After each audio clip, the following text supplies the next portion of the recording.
गुरुजी आपकी आवाज नहीं आ रही है।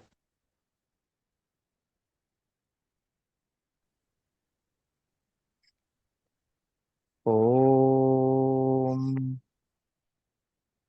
अचिंत्य व्यक्त रूपाय निर्गुणाय गुणात्मने समस्त जगदाधार मूर्तये ब्रह्मणे नमः। पिछली कार्यशालाओं में हमने नैसर्गिक और तात्कालिक मित्रता और शत्रुता के बारे में जाना था, और तात्कालिक और नैसर्गिक शत्रुता मित्रता से किस प्रकार पंचधा मैत्री बनती है, इस विषय को हम अच्छी तरह से समझ गए हैं। आज अग्रिम श्लोक है 59वां श्लोक, आपको स्क्रीन पर दिखाई दे रहा होगा सभी को।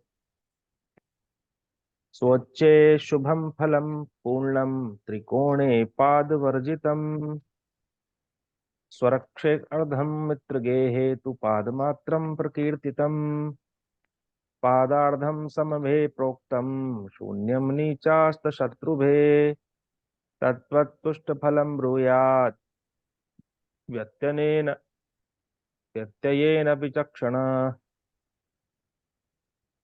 इसमें ग्रह जब अपनी उच्च राशि में हो, उच्च में हो, त्रिकोण में हो, स्व क्षेत्र में हो, स्वग्रही हो, मित्र गेहे मित्र के घर में हो, तो उसको कितना बल मिलता है, स्थान बल की यहाँ पर गणना है। मैं आपको उससे पहले कुछ चीज बता दूं। हम लोग जब सप्तवर्ग बनाते हैं, ग्रह, घोरा, दृष्टान, सप्तमांश, नवमांश, तृतीयांश को मिला करके, तो उसको कहा जाता है, ग्रह उन वर्गों में कहाँ कहाँ कैसे कैसे स्थान पर बैठे हैं, उसको सप्तवर्गीय बल बोला जाता है। सप्तवर्गीय बल के अंतर्गत हम सब ग्रहों का जो बल साधन करते हैं, वो ग्रह स्पष्ट से हो जाता है। एक श्लोक ग्रंथ है केशव जातक पद्धति, उसमें 40 श्लोक हैं। उसमें 5वें श्लोक में बल साधन की प्रक्रिया को बताया गया है। जैसे ग्रह यदि अ, केंद्र भावों में बैठे हुए हो, केंद्र भाव क्या होते हैं? 1, 4, 7, 10। जन्म पत्रिका में लग्न को, चतुर्थ भाव को, सप्तम भाव को और दशम भाव को केंद्र भाव कहा जाता है। यदि ग्रह केंद्र भाव में बैठे हो तो उनको रूपम बल मिलता है। रूपम बल का मतलब होता है 60 कला बल उनको मिल जाता है। इसी तरह से ग्रह यदि पणफर भाव में बैठे हो, पणफर भाव क्या होते हैं? 2, 5, 8, 11, है ना। दूसरा भाव, पंचम भाव, अष्टम भाव और एकादश भाव को पणफर भाव कहा जाता है। तो पणफर भाव में ग्रह बैठे हो तो अर्धम, उनको आधा बल मिलता है। आधे से तात्पर्य यहाँ पर 30 कला बल उनको मिल जाता है। 60 कला बल पूर्ण होता है। इसी तरह से जब ग्रह आपोक्लिम में बैठे हों, आपोक्लिम भाव क्या होते हैं? 3, 6, 9, 12। तीसरा भाव, छठा भाव और 9वां भाव और 12वां भाव, ये अपोक्लिम भाव होते हैं। तो वहां पर ग्रहों को एक चरण बल मिलता है। एक चरण बल का मान होता है 15 कला। तो 15 चौका 60, 60 कला बल पूर्ण हो जाता है। संपूर्ण फल का मान 60 कला बल है। आधा बल हो तो 30 कला बल हो जाता है। तो इसी तरह से अगर एक चरण है तो वो 15 कला का हुआ। तो 15 चौका 60, तो रूपम बल में, संपूर्ण फल में 4 चरण उसमें हो जाते हैं। तो यहाँ पर जो श्लोक लिखा है, स्वच्चे शुभम फलम पूर्णम, स्व उच्चे, है ना। ग्रह अगर अपने उच्च में हो, अपनी उच्च स्थिति में हो, परमोच्च स्थिति में हो, तो शुभम फलम पूर्णम, उसका जो शुभ फल है वो उसको पूर्ण मिलता है, संपूर्ण शुभ फल उसको मिल जाता है।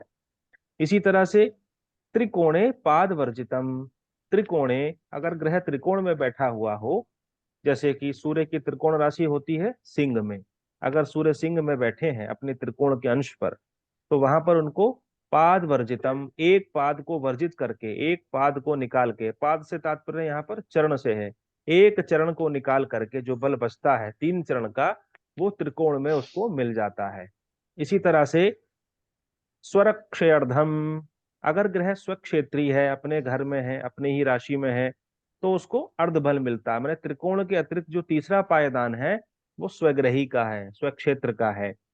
तो इसी तरह से जैसे हमने आपको पिछले टर्न पर बताया था कि जो जैसे सूर्य इत्यादि ग्रह हैं, है ना, तो रवे सिंहे नखांशाश्च त्रिकोणम अप्रे शुभम, सिंह राशि में नख अंश पर अगर वो हो तो सिंह में वो क्या कहलाते हैं, त्रिकोणम कहलाते हैं 20 अंश तक। और 20 अंश के बाद वो उनकी जो संज्ञा हो जाती है वो स्वराशि की हो जाती है। तो अगर ग्रह स्वराशि में बैठे हैं तो अर्धम, उनको आधा बल मिलता है। आधा बल, 60 कला का आधा कितना हुआ, उनको 30 कला बल मिल जाता है। मित्र गेहे तु पाद मात्रम प्रकीर्तितम। और मित्र गेहे, गेहे कहते हैं घर में, मित्र के घर में अगर ग्रह बैठा है, मित्र के घर में, हमने नैसर्गिक तात्कालिक मित्रता पढ़ ली है। तो वहां से पंचधा मित्रता के बाद जो निकल करके आया है ना, पंचधा मैत्री के बाद में अगर वो मित्र के घर में है तो उसको पाद मात्रम, केवल एक चरण बल मिलता है उसको। तो एक चरण बल का जो मान है वो 15 कला है स्थान बल में। प्रकीर्तितम सप्तवर्गीय बल। तो इस तरह से इस 59वें श्लोक में इस बात पर विशेष जोर दिया गया है कि अगर कोई भी ग्रह अपने उच्च स्थिति में है तो वो संपूर्ण शुभ फल देता है, कोई भी ग्रह हो। उसके बाद वो अगर त्रिकोण में है तो वो एक चरण, यानी कि उसको ऐसा मान सकते हैं कि 75% वह ग्रह बली होता है अपने त्रिकोण में होने पर। अगर वो स्वयं क्षेत्री है, अपने स्वयं माने अपनी राशि में है, तो उसको आधा बल मिलता है, माने 50% बल हम उसको हम यहाँ पर मान सकते हैं। मित्र गेहे तु पाद मात्रम प्रकीर्तितम, मित्र गेहे में 25% केवल बल रह जाता है। इसी तरह से पादार्धम समभे प्रोक्तम शून्यम नीचास्त शत्रुभे। अगर ग्रह कहाँ पर हो, पादार्धे समभे, अगर वो सम में है तब भी उसको पाद का अर्ध बल मिलता है, माने एक चरण का भी आधा भाग मिलता है अगर ग्रह सम है। सम प्रोक्तम, सम कहा जा रहा है। और शून्यम नीचास्त शत्रुभे, शून्य हो जाता है उसका बल कब, अगर वह नीच में है, अस्त में है, और शत्रुभे, शत्रु के घर में बैठा हुआ है। कोई भी ग्रह नीच कब होता है, कोई भी ग्रह नीच तब होता है जब उस ग्रह के अंशात्मक मान सूर्य के बहुत निकट हो जाते हैं। कोई भी ग्रह जब सूर्य के अत्यधिक निकट हो जाता है, उसके अंशात्मक मान है, तो वहां पर उस ग्रह को अस्त कहा जाता है कि ग्रह अस्त हो गया। सूर्य के निकट आने पर सूर्य की जो आभा है, जो सूर्य का तेज है, वो उस ग्रह के तेज को हर लेता है, उसको दमित कर लेता है, दबा लेता है। तो वहां सूर्य बली हो जाते हैं और उसका जो बल है ग्रह का वो कमजोर हो जाता है। तो ऐसी स्थिति में कहा जाता है कि वो ग्रह अस्त हो गया। आप जन्म पत्रिका में देखेंगे अंशात्मक मान में जो ग्रह सूर्य के बिल्कुल निकट होते हैं, सूर्य के अंश और उस ग्रह के साथ में जो ग्रह बैठा हुआ है उसके अंश बहुत कम हो, तो वो ग्रह अस्त हो जाएगा, उसकी संज्ञा अस्त होगी। तो अस्त ग्रह का जो फल है वो कहा गया शून्यम, शून्य हो जाता है। ऐसे ही नीच ग्रह का भी फल शून्य हो जाता है। और जो शत्रु भे, जो शत्रु के घर में बैठा है, उसका फल भी शून्य कहा गया है। तद्वत दुष्ट फलम ब्रूयात, इस प्रकार से उनके दुष्ट फल को बोलना चाहिए, है ना। व्यत्यनेन विचक्षण है, इस प्रकार से विचक्षण माने विचित्र जो तथ्य हैं ये, इनको हमको इंगित कर लेना चाहिए। तो इस श्लोक के माध्यम से पाराशर जी ने जो है मूल त्रिकोण आदि जो पंचधा मैत्री हमने पढ़ी हैं उनके माध्यम से ग्रहों के स्थान बल को वो इंगित कर रहे हैं। लग्न कुंडली कितने अंश की है, वो 30 अंश की है।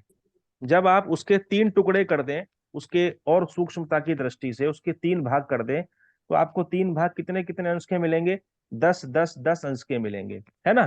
तो वो 10 10 10 अंश के जो भाग हैं उनको हम कह रहे हैं द्रेशकाण, ठीक है। और हम उसको थोड़ा सा ऐसे बांट दें, 15 15 अंश पर 2 भागों में बांट दें, तब उसको कहेंगे हम होरा। तो एक लग्न में 2 होराएं हो गई, 15 15 अंश की 2 कुंडलियां बन गई। 10 10 10 अंश में 3 भागों में बांट दिया तो वो दृष्काण बन गया। इसी तरह से सातवां जो अंश हुआ उसका है वो सप्तमांश हो गया।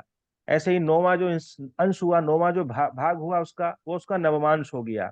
ऐसे ही त्रिंशांश जो 30वां भाग हो गया उस कुंडली का, तो उसमें ग्रह की सूक्ष्म स्थिति आ जाती है। तो इन सारी जन पत्रिकाओं को मिलाकर के हम सप्तवर्ग कहते हैं। ये सप्तवर्गीय कुंडली है। ये मैं आपको आगे बनाना सिखाऊंगा किस तरह से हम होरा कुंडली, त्रिष्काण, त्रिंशांश इत्यादि बनाते हैं और उसमें सप्तवर्गीय बल का हम साधन करते हैं, ठीक है। ये जो जन्म पत्रिका सामने लिखी है आपके, ये मान लीजिए इसमें हमको गोचर फिट करना है, तो कैसे करेंगे। देखिए सूर्य इसमें कौन से भाव में है, 9वें भाव में है नौ ना, भाव। धर्म भाव में। लेकिन इस समय हम्म। सूर्य चल रहे हैं मकर राशि में। तो मकर राशि कहाँ हम्म। पर आ रही है इसकी, ये आ रही है, हम्म। ये। तो हम कहेंगे वर्तमान हम्म। में इस जातक की जन्म पत्रिका में सूर्य का जो गोचर हो रहा है वो पंचम भाव से हो रहा है। ठीक है। इसी तरह से आप देखिए शनि, शनि कौन से भाव में है? छठे भाव में षष्टम। है, कुंभ राशि में है। वर्तमान में भी शनि कुंभ राशि में चल रहे हैं, यानी कि यही चल रहे हैं जहां जन्म के समय थे। तो हम ये कह सकते हैं कि इस व्यक्ति की जो उम्र होगी वो कितनी होगी? शनि कुंभ राशि में चल रहे हैं, ठीक है। अब शनि के साथ एक बड़ा ग्रह और है, बृहस्पति। बृहस्पति इस समय कौन सी राशि में चल रहे हैं, किसी को जानकारी है? व्यास जी बताएंगे। मेष लग्न चल में, रहे हैं मेष यहाँ, लग्न यहाँ में। चल रहे हैं मेष राशि में। और इसकी जन्म पत्रिका में गुरु कहाँ बैठे हैं? कन्या लगन में। राशि, कन्या राशि में बैठे हैं, छह कन्या में। नंबर की। इसका मतलब ये हुआ कि ये जो जन्म पत्रिका है ये अभी की तो नहीं है, क्योंकि अभी की होती तो, अभी होती तो शनि कुंभ में है तो बृहस्पति मेष में है तो बृहस्पति यहीं पर होते। इसका मतलब ये निकल के आया कि ये 30 साल पहले की कुंडली है, क्योंकि शनि एक राशि में अगली बार जब आते हैं तो कब आते हैं वो? 12 राशियों का भोग 30 साल में करते हैं, तो 30 साल के बाद आते हैं। इसका मतलब ये निकल करके आया कि अगर हम 30 साल पहले की ग्रह स्थिति को देखें तो उस समय बृहस्पति कहाँ चल रहे थे? अगर बृहस्पति कन्या में चल रहे थे तो हम ये स्पष्ट रूप से कह सकते हैं कि इस जातक की जो उम्र है वो 30 या 31 वर्ष के आसपास है। और मान लीजिए 30 साल पहले भी शनि कुंभ में हो लेकिन बृहस्पति कन्या में ना हो, बृहस्पति किसी और राशि में हो, तो हम ये कहेंगे कि इस व्यक्ति का जन्म और 30 साल पहले हुआ है, माने ये लगभग 60 वर्ष की उम्र का है। तो ऐसे करके आप केवल शनि की और बृहस्पति की स्थिति को मैच करके आप जातक की उम्र का निर्धारण कर सकते हैं। अगर आपके पास जन्म से संबंधित डेटा हो गया है, नष्ट हो गया है, तो खाली टेवा आपके पास रह गया है, तो इस टेवे से आप उस व्यक्ति की जन्म का सन निकाल सकते हैं। सूर्य की स्थिति से आप महीना निकाल सकते हैं। जैसे सूर्य यहाँ पर वृषभ राशि में है, तो वृषभ राशि में सूर्य कब होते हैं? 14 मई से 14 जून के बीच में होते हैं लगभग, मोटा मोटा, क्योंकि संक्रांति 14 या 15 को हो जाती है। तो हम ये मान सकते हैं कि इस व्यक्ति का जो जन्म है वो 14 जून से 14 मई के बीच में हुआ है। ऐसे ही चंद्रमा की स्थिति से आप डेट तक पहुंच सकते हैं कि कब जन्म हुआ होगा। तो 14 जून से 14 मई के बीच का जन्म है। अब आप देखिए कि सूर्य से आगे निकल गए हैं चंद्रमा, यानी कि शुक्ल पक्ष का जन्म है। यही हुआ ना भाई? सूर्य से ठीक सामने वाली राशि पर चंद्रमा हो तो उस व्यक्ति का जन्म कब कब माना जाता है? पूर्णिमा को होता है, ये माना जाता है। और जैसे ही चंद्रमा आगे बढ़ते हैं तो कृष्ण पक्ष शुरू हो जाता है। तो धीरे धीरे जब चंद्रमा धीरे धीरे सूर्य के पास आ जाते हैं अमावस्या को, अमावस्या माने सूर्य चंद्रमा जब दोनों एक साथ हों तो वो अमावस्या होती है।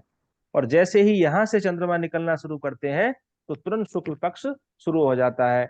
तो ये इस व्यक्ति का जन्म शुक्ल पक्ष में है। किस तिथि को हुआ होगा ये भी आप बता सकते हो। चंद्रमा एक राशि में 2.25 दिन रहता है, एक तिथि का मान एक दिन होता है लगभग, मोटा मोटा। तो आप बता सकते हो यहाँ पर दो, दो दूनी चार और एक पांच, लगभग षष्ठी या सप्तमी तिथि के आसपास का जन्म है। तो आप क्या करोगे? आप अपने पंचांग की सहायता से आप देखोगे कि 14 मई से 14 जून के बीच में शुक्ल पक्ष की सप्तमी तिथि कब आई है, षष्ठी या सप्तमी कब आई है। उस दिन की ग्रह स्थिति पंचांग में लिखी होती है कि चंद्रमा इसी इसी राशि में थे, मंगल यहाँ पर थे, तो आपको डेट भी मिल जाती है। डेट मिल गई, डेट मिलने के बाद में अब आप जन्म के समय का भी आप मालूम कर सकते हैं। कैसे? कि देखिए सूर्य कौन से भाव में है? नवम भाव में है। सूर्य दसम भाव में कब होते हैं? जब मध्याह्न चल रहा हो, ठीक मध्याह्न के समय जिसका जन्म हुआ हो वहां पर सूर्य ठीक दसम भाव में होते हैं।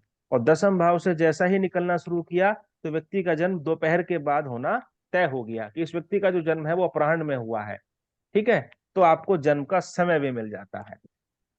तो ये थोड़ा सा खोजबीन का विषय है।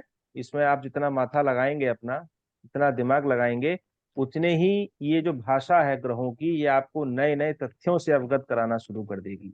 ज्योतिष क्या है? ब्रह्मांड की भाषा है। ब्रह्मांड में ग्रहों के संचरण का क्या क्या फल आपको मिल सकता है आने वाले जीवन में, इसी लैंग्वेज को पढ़ने की यह विद्या है। तो आप खूब से अधिक अभ्यास करिए। कल को हम एक नए टॉपिक की ओर चलेंगे। और आशा करता हूं अब तक जितने भी टॉपिक हो चुके हैं वो सब आपको क्लियर हो गए।